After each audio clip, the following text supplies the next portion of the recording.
Hormuz প্রণালী খুলে দিতে ইরানকে দেয়া আলটিমেটামের সময় বাড়িয়েছেন মার্কিন প্রেসিডেন্ট ডোনাল্ড ট্রাম্প। তিনি দাবি করেছেন যুদ্ধ বন্ধ করতে ইরানের সাথে ফলপ্রসূ আলোচনা চলছে, যদিও তেহরান এই ধরনের কোনো আলোচনার কথা অস্বীকার করেছে। ইরানের প্রতিরক্ষা পরিষদ হুঁশিয়ারি দিয়ে বলছে যে যদি স্থল অভিযান চালানো হয় তাহলে পুরো পারস্য উপসাগর মাইন পেতে অবরুদ্ধ করা হবে। হরমুজ প্রণালী খুলে দিতে ইরানকে ৪৮ ঘন্টার আলটিমেটাম দিয়েছিলেন মার্কিন প্রেসিডেন্ট ডোনাল্ড ট্রাম্প। তবে সেই সময়সীমা শেষ হওয়ার ১২ ঘন্টায় ইরান নিয়ে খানিকটা সুর নরম করলেন তিনি। ট্রুথ সোশ্যালে দেয়া পোস্টে ট্রাম্প জানান, ইরানের জ্বালানি ও বিদ্যুৎ কেন্দ্রগুলোতে হামলা আপাতত ৫ দিনের জন্য স্থগিত থাকছে, আর হরমুজ খুলে দিতে সময়সীমা আরও ৫ দিন বাড়ানোর সিদ্ধান্তের কথাও জানান তিনি।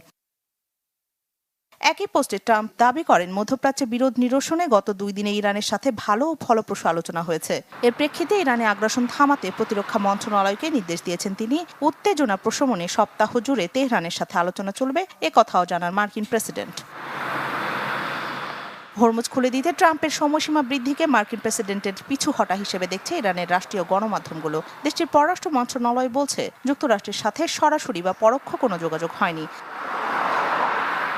এর আগে ইরানের প্রতিরক্ষা পরিষদ হুমকি দেয়, যদি তাদের উপকূল বা দ্বীপগুলোতে স্থল অভিযান চালানো হয় তাহলে হরমুজ প্রণালীর মতো পুরো পারস্য উপসাগরে নৌমাইন পেতে অবরুদ্ধ করে রাখা হবে।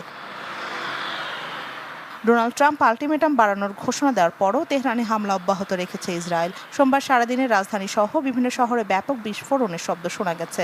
বন্দর আব্বাসে একটি রেডিও স্টেশন লক্ষ্য করে হামলা চালানো হয়, যাতে একজন নিহত হন।